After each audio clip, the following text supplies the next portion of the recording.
What's up guys? Happy Halloween. Nick No K here, and today we are talking about the GoPro 8.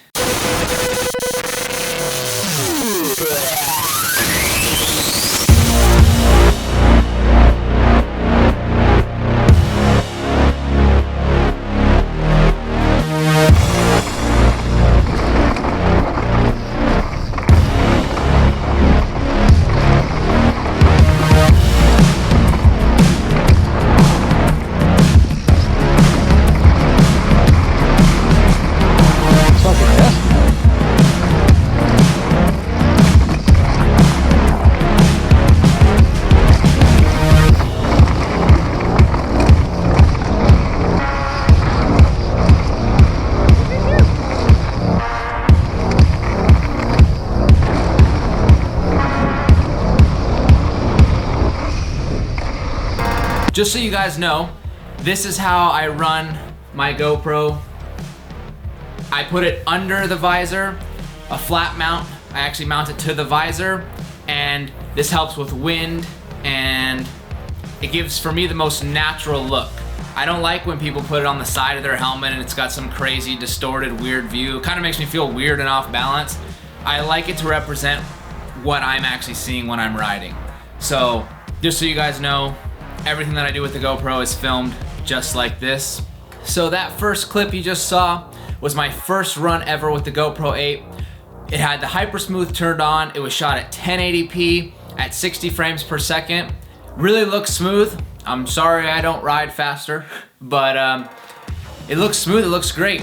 But there was no way for me to tell how smooth it really was, so I decided to do a couple jumps and a couple flips for you. Once with HyperSmooth off and then with HyperSmooth on. So I'm gonna show you right now a clip of me jumping straight with the HyperSmooth off.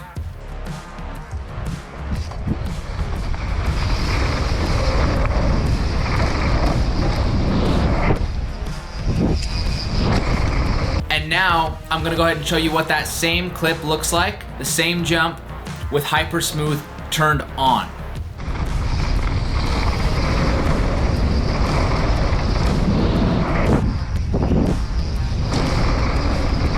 So you can see that there's quite a difference. Without the HyperSmooth on, it's really bouncy, it's really rough. You can really tell how much my head is moving around. But with the HyperSmooth on, it does crop a little bit, but it's almost not even noticeable for how smooth the footage becomes. I'll do another example, HyperSmooth off with a flip and then HyperSmooth on.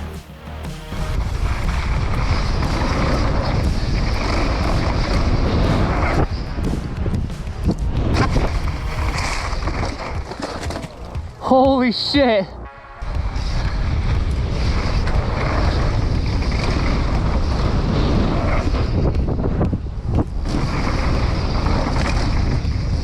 So again, you can see how much of a difference turning HyperSmooth on makes. So if you have the GoPro 8, definitely always use the HyperSmooth.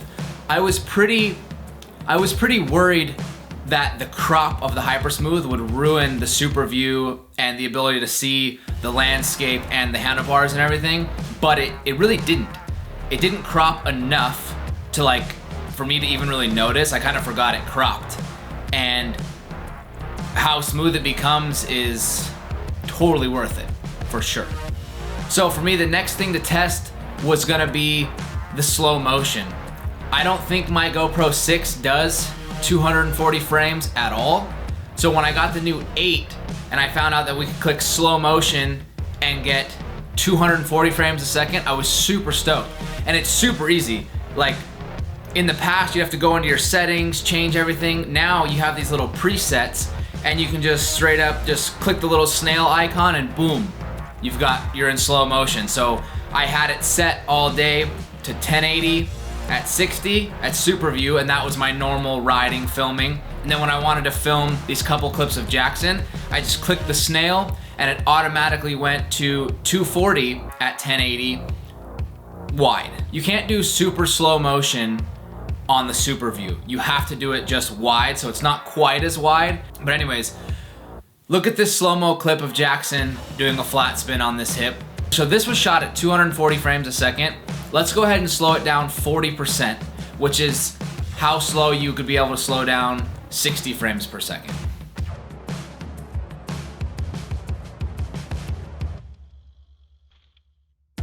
Now, if this was shot in 120 frames per second, we would be able to slow it down to 25% of its original speed. So let's go ahead and see what it looks like at 25%.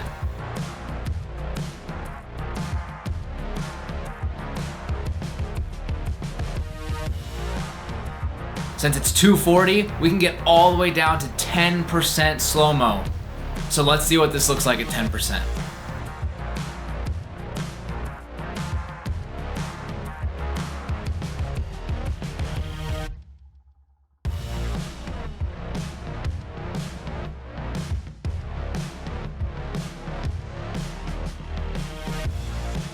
I'm really, really impressed with how good it looks at 1080p, 240 frames per second. You can even see, you can see the spokes spinning so slow, and it's honestly really good. I'm quite impressed with that. But something that I actually don't like. You open this up. So when you open it up to get the battery and the memory card out, there's this thing blocking you.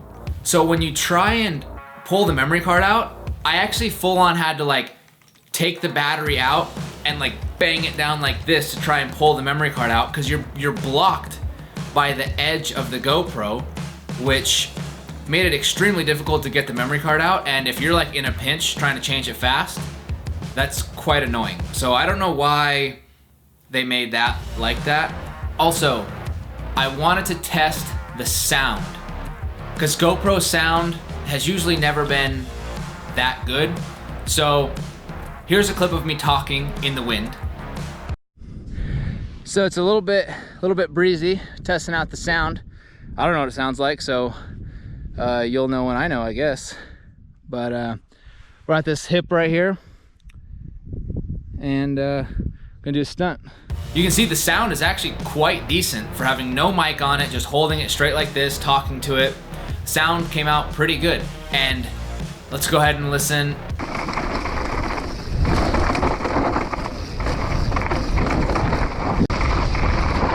It's fucking dusty. I think the sound is pretty good when I'm riding as well. Granted, I do have it under the visor, so in that case, the wind is never as strong anyways. Okay, so I know this video is quick. It's not meant to be a full review on the GoPro, just my first day with it. And I have to say that I think it's great. I think the GoPro 8 is a great camera, and if you still have a GoPro 5 or a GoPro 6, I definitely recommend that you upgrade to the 8. The HyperSmooth is next level, especially for somebody like me. I do so much point of view footage. Having it be so smooth is really, really great. Now, I don't have a GoPro 7, so I can't tell you if the GoPro 8 is definitely better than the 7, but like I said, if you do have one of those lower GoPro models, I definitely recommend you upgrading to the 8. It's awesome, and I look forward to making more videos in the future with it. Hope you guys liked this video. Make sure to drop a like, comment, subscribe to my YouTube channel, and I will see you guys in the next video.